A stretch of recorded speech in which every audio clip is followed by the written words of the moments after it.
Всем привет! Сегодня у меня на обзоре полноразмерные беспроводные наушники с активным шумоподавлением One Audio A10. Внутри коробки нас сходу встречает твердый защитный кофр, в котором в свою очередь уже лежат сами наушники с аксессуарами. Сюда положили небольшой кабель для зарядки Type-C на Type-A и провод для подключения гарнитуры напрямую к источнику. Последний, что хорошо, имеет стандартный мини-джек 3,5 мм на обоих концах, что облегчает задачу покупки стороннего в случае утери комплектного. Непосредственно для транспортировки самого устройства чехол вполне удобный, однако отдельного кармашка или же фиксирующих липучек для комплектных проводов здесь не предусмотрено. И дабы избежать случайных неприятных царапин, которые однозначно со временем произойдут, придется подыскать какой-то мешочек под это дело или же просто хранить кабели отдельно от гарнитуры. Что же касается самих наушников по части внешнего вида, то здесь все просто супер. По крайней мере, к сборке у меня претензий нет.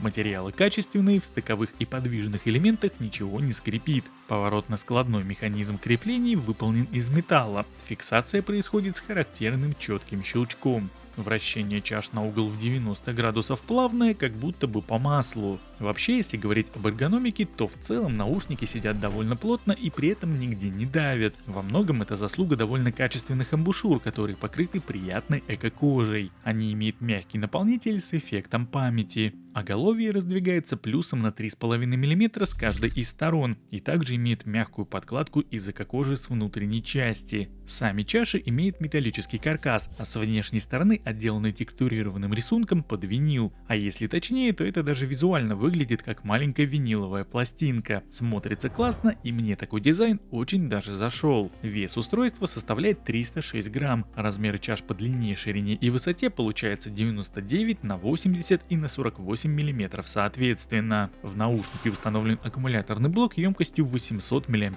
и по заявлению производителя одного заряда должно хватать на 50 часов использования. Разумеется, как это обычно всегда бывает, все тесты заявлены на лабораторных условиях и в определенных настройках, 50% громкости и без активации ANC режима. Однако даже на 100% уровне громкости в обычном режиме показатель в 30 плюс часов выглядит вполне себе хорошо, тем более что и наушники не тихие. Да, на максималках тут, конечно, уши не заворачиваются, но громкости в целом хватает. Из интересных особенностей по этой части в модели имеется функция быстрой зарядки. 15 минут от сети обеспечит запас энергии на проигрывание музыки до 4 часов, чего для экстренных ситуаций вполне себе должно хватить. Ну а полный же цикл зарядки от 0 до 100% выходит порядка 2 часов. В принципе, даже если наушники сели и есть возможность подключиться к источнику по проводу, то пережить разряд аккумуляторов можно и таким способом. Однако при подобном подходе функции наушников, такие как активный шумоподавление, микрофоны и управление мультимедиа, будут недоступны. Это будут просто обычные проводные наушники. Что же касается непосредственно опций управления, то почти все элементы для этого дела, кроме кнопки с ANC режимами, расположены на правой чаше.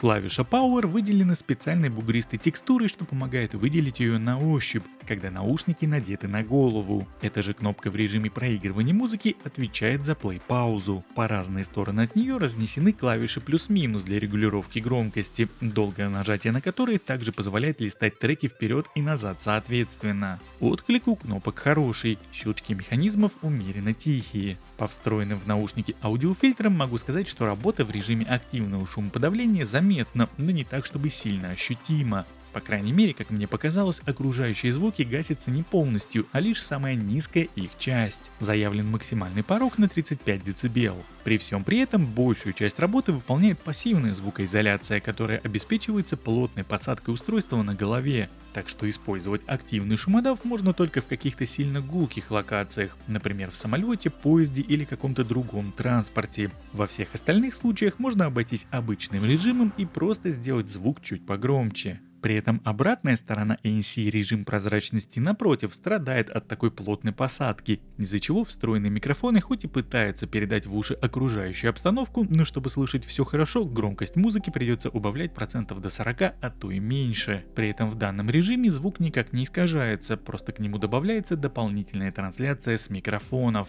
За звучание в модели A10 отвечает два 40-мм динамических драйвера с так называемой двойной камерой. Одна предназначена для низких частот, вторая для средних и высоких. Передача звука осуществляется по аудиокодеку AAC, помимо которого стандартно доступен и SBC. Сам же сигнал по воздуху транслирует встроенный модуль Bluetooth версии 5.3. К слову сказать, связь со смартфоном стабильная. Свои 10 метров вдали от источника наушники держат исправно. Звучат наушники чисто, объемно и насыщенно, бас в наличии имеется. Низкие оттенки плавно перетекают в середину, никакого провала в этом месте не слышно. Вокал и инструменты можно хорошо различить и ничего не уходит на второй план. Несмотря на то, что наушники не ультрабасовые, низкие частоты и самое главное хороший объем они выдают. Ну и верхний регистр в этой модели также могу только похвалить. Ничего лишнего, сверлящего мозг в этом диапазоне нет. На 100% уровне громкости ничего не хрипит и не создает каши. Здесь у нас ровное сбалансированное звучание по всем направлениям. Из дополнительных функциональных особенностей наушники обладают функцией интеллектуального мультиподключения, то есть могут работать с двумя устройствами одновременно, к примеру с ноутбуком и смартфоном. Для подобного формата наушников это как никогда кстати, поэтому можно спокойно смотреть что-то на ноутбуке или планшете, получая звук в эту гарнитуру, а если на смартфон поступит входящий звонок, то наушники можно будет использовать для разговора. К сожалению, для мобильных геймеров сюда не положили рабочий игровой режим, но лично я во время данного процесса особого дискомфорта в PUBG Mobile не испытывал. Да, разумеется, задержка есть, но в адекватных пределах. Получается примерно в треть секунды. И если быть точным, то интервал составляет 240-320 миллисекунд. А вот онлайн-контент в этих наушниках идет очень хорошо. Отставание звука от видео на слух я не заметил. Ну и заключительным этапом на сегодня будет тест встроенного в наушники микрофона. Прямо сейчас я предлагаю оценить качество его работы в различных условиях. Ну что ж, друзья, вот так вот звучат микрофоны, встроенные в наушники One Audio A10, вот таких вот условиях комнатных, да, то есть домашних условиях. Здесь нет никаких посторонних шумов, это просто комната, в которой есть небольшая реверберация от стен. То есть в целом можно примерно прикинуть, как в обычных бытовых условиях у вас будет слушать собеседник, если вдруг вы в какой-то момент решите ответить на входящий звонок во время прослушивания музыки через эти наушники. Так, ну и решил сделать еще автомобильный тест для этих наушников. Уж не знаю, насколько это будет актуально для водителей автомобилей. Я, допустим, в больших наушниках не видел никого за рулем. Но, тем не менее, как обычно, тест с открытыми окнами. Сейчас открыл их. Вот настежь, и, собственно, можно примерно прикинуть, как вас будет слушать собеседник при вот таком сценарии использовать.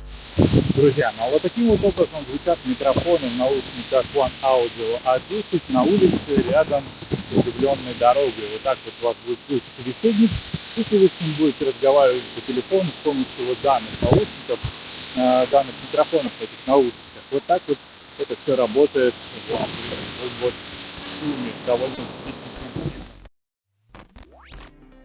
Ну и подводя сегодня некий итог, могу сказать однозначно, что лично мне наушники понравились. Качество сборки и приятное звучание оставили у меня только хорошие впечатления. Ну а наличие на борту интеллектуального мультипоинта для кого-то может стать и вовсе весомым аргументом. Лично я пока не так часто нахожу данную функцию на борту в других моделях, а здесь она представлена. Да, для кого-то возможно покажется минусом отсутствие приложения для настройки или активации звуковых пресетов, но лично меня именно в таком формате устройств это сильно не напрягает, ведь все функции для управления имеются на самих наушниках, и опять-таки лично я бы не стал ничего перенастраивать, здесь и так все удобно. Ну а сам звук на свой вкус можно при желании подкрутить и сторонним эквалайзером. В любом случае окончательное решение о покупке принимать уже вам на основе всего изложенного. Я же на этой прекрасной ноте, пожалуй, буду закругляться. Вроде бы все, что хотел про эту модель, я сегодня рассказал. Спасибо вам за просмотр, лайк, подписка по желанию и до встречи в моих следующих видео. Пока-пока.